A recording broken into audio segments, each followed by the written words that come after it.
ये याद रखो, जहां मसीह लोगों में चुगली निदा कपटियों जैसे प्रार्थना करना व्यर्थ है, वहां जीवों को फकना व्यर्थ है, कोई उपयोग नहीं होता, क्योंकि धर्मियों की प्रार्थना विश्वास की प्रार्थना तोती है। सारे बंधन धर्मियों की जीभें स्वर्ग से उपहार हैं। क्योंकि जीभों से गरज और बिजली चमकती है, इसलिए लोगों में डर पैदा होता है। क्योंकि जब पौलुस और सीलास प्रार्थना कर रहे थे, तो अचानक एक बड़ा भूकंप आया, जिससे जेल की नींव हिल गई और सभी दरवाजे अपने आप खुल गए और कैदियों की जंजीरें खुल गईं। ये भी मेरा जीवन के आधार पर है। जहां मैं सेवा करता हूं, वहां 3 किन्नर हमेशा मुझे रोकती थी, जिसके कारण हम दोनों बीमार पड़ने लगे थे, लेकिन मैं हर साल 40 दिन उपवास करता था। लेकिन उस भगत सिंह नगर में भयानक बिजली 3 दिन लगातार गिरी जा रही थी। मन में भी कुछ होने वाला संदेश बार बार आया करता था। एक दिन वे लोग मूर्ति को नवरात्र के बाद विसर्जन करने गए और घर आए तो अचानक उनमें से एक की मृत्यु हो गई, क्योंकि अन्य भाषा की जीभें आग में सब कुछ जला देती हैं। भूत प्रेत, जादू टोना करनी और बंधन पूरी तरह से जल जाते हैं। इसलिए आकाश में गदगने लगता है, आवाज सुनाई देती है और शैतान का पता है और शापित हो गया।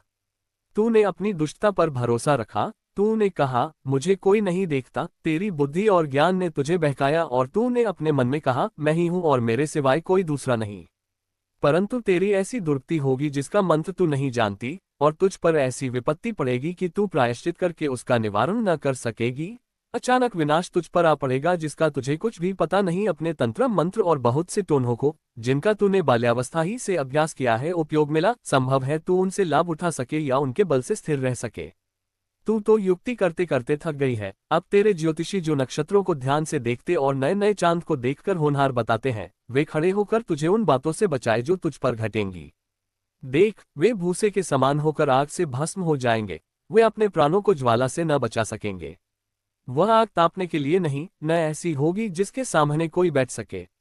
जिनके लिए तू परिश्रम करती आई है, वे सब तेरे लिए वैसे ही होंगे, और जो तेरी युवावस्था से तेरे संग व्यापार करते आए हैं, उनमें से प्रत्येक अपनी अपनी दिशा की ओर चले जाएंगे। तेरा बचाने वाला कोई न रहेगा। इसलिए अन्य भाषा आग को दर्शाती है। अन्य भाषाओं को मना मत करे। अन्य भाषा का अर्थ है किसी भी भाषा या भाषा के अलावा एक और भाषा जो आमतौर पर प्रयोग की जाती है। ये शब्द किसी भी भाषा का उल्लेख करने के लिए उपयोग किया जा सकता है जो कि व्यक्ति अपनी मूल भाषा या दूसरी भाषा के अलावा जानती है या बोलती है। उदाहरण के लिए, यदि कोई व्यक्ति हिंदी अपनी मूल भाषा के रूप में जानता है और अंग्रेजी भी जानता है, तो अंग्रेजी अन्य भाषा हो सकती है। प्रेरित महेंद्र वेटाठ ने कहा, अन्य भाषा में बोलना एक आत्मिक भाषा में बोलना है। एक परमेश्वर ही समझता है, पर सुनने वाला और अन्य हो सकता इसे न समझे। ये निजी प्रार्थना और परमेश्वर के साथ संचार के लिए उपयोगी है और यह सामूहिक स्थिति में लाभकारी है, पर इसका अनुवाद के आत्मिक वरदान के द्वारा साथ होना आवश्यक है। देखें 1 कुरिन्थियों 14 वचन 27-28। दूसरे शब्दों में, अन्य भाषा का अर्थ है एक अतिरिक्त भाषा जो व्यक्ति के पास है और जिसे वह जानता है या बोल सकता है। अन्य भाषाओं में बोलने का क्या अर्थ है? अन्य भाषाओं में बोलने की पहली घटना प्रेरितों के काम अध्याय 2 वचन 1-4 में पिन्तेकुस्त के दिन घटित हुई।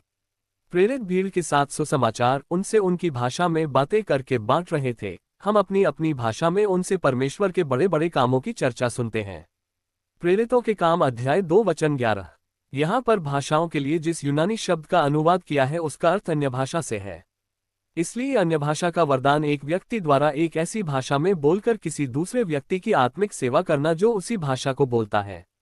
1 कुरिन्थियों अध्याय 12-14 के अनुसार पौलुस आत्मिक वरदानों की चर्चा करते हुए कहता है कि इसलिए हे भाइयों, यदि मैं तुम्हारे पास आकर अन्य भाषाओं में बातें करूं और प्रकाश या ज्ञान या भविष्यवाणी या उपदेश की बातें तुमसे न कहूं, तो मुझे से तुम्हें क्या लाभ होगा?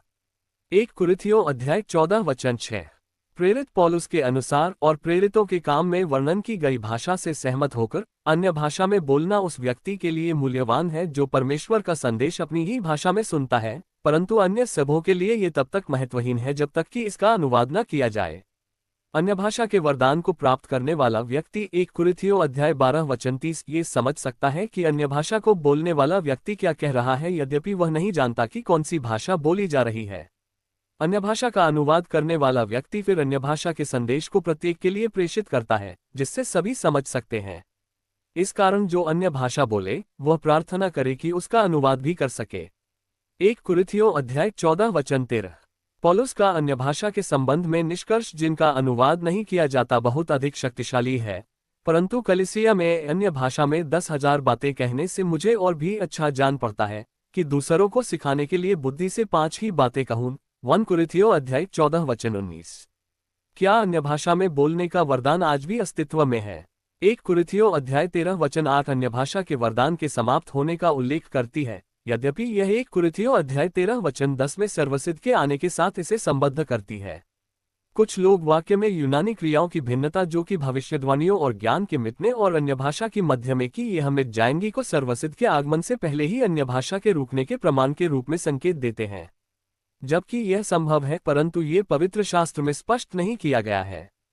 कुछ लोग यशायाह अध्याय 28 वचन 11 और योएल अध्याय 2 वचन 28-29 जैसे संदर्भों की ओर प्रमाण के रूप में संकेत देते हैं कि अन्य भाषा में बोलना परमेश्वर के आने वाले न्याय का एक चिन्ह था।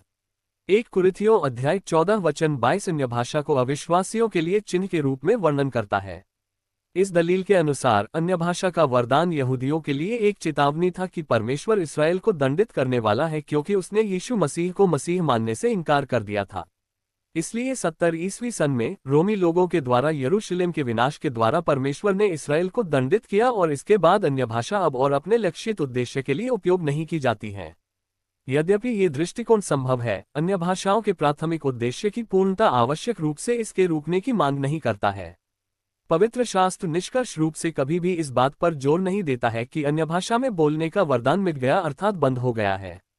ठीक इसी समय यदि अन्य भाषा में बोलने का वरदान आज के समय में कलीसिया में सक्रिय होता तो ये पवित्र शास्त्र की सहमति के द्वारा पूरा किया जाता। वह एक वास्तविक और बुद्धिमानी वाली भाषा होगी। 1 कुरिन्थियों अध्याय 14 वचन 10।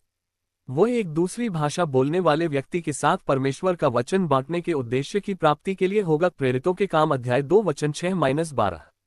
वह उस आज्ञा में सहमति के साथ होगी जो परमेश्वर ने प्रेरित पौलुस के द्वारा दी थी, यदि अन्य भाषा में बातें करनी हो तो 2 या बहुत हो तो 3 जन बारी बारी से बोलें और एक व्यक्ति अनुवाद करे। परंतु यदि अनुवाद करने वाला न हो तो अन्य भाषा बोलने वाला कलीसिया में शांत रहे और अपने मन से और परमेश्वर से बातें करे। 1 कुरिन्थियों अध्याय 14 वचन 27-28। वह 1 कुरिन्थियों अध्याय 14 वचन 33 के अनुसार भी होगी, क्योंकि परमेश्वर गड़बड़ी का नहीं परंतु शांति का परमेश्वर है, जैसा पवित्र लोगों की सब कलीसियाओं में है। परमेश्वर निश्चित रूप से एक व्यक्ति को अन्य भाषा बोलने का वरदान दे सकता है जिससे कि वह दूसरी भाषा बोलने वाले व्यक्ति के साथ बातचीत करने के योग्य हो सके। पवित्र आत्मा आत्मिक वरदानों को बांटने में संप्रभु है। 1 कुरिन्थियों अध्याय 12 वचन 11। कल्पना करें कि मिशनरी लोग कितना ज्यादा फलदायी हो जाएंगे यदि उन्हें भाषा सीखने के लिए स्कूल न जाना पड़े और वे एकदम से लोगों से उनकी अपनी भाषा में बोलने में समर्थ हो जाएंगे। यद्यपि परमेश्वर ऐसा करता हुआ जान नहीं पड़ता।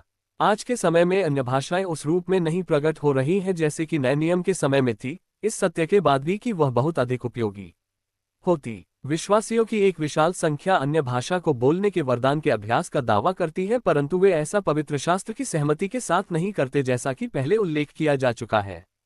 ये तथ्य एक निष्कर्ष की ओर ले जाते हैं कि अन्य भाषाओं का वरदान समाप्त अर्थात मिट चुका है या फिर आज के समय में कलीसिया के प्रति परमेश्वर की योजना में बहुत ही निम्न स्तर पर है। अधिक जानकारी के लिए सतर्क रहे। धन्यवाद।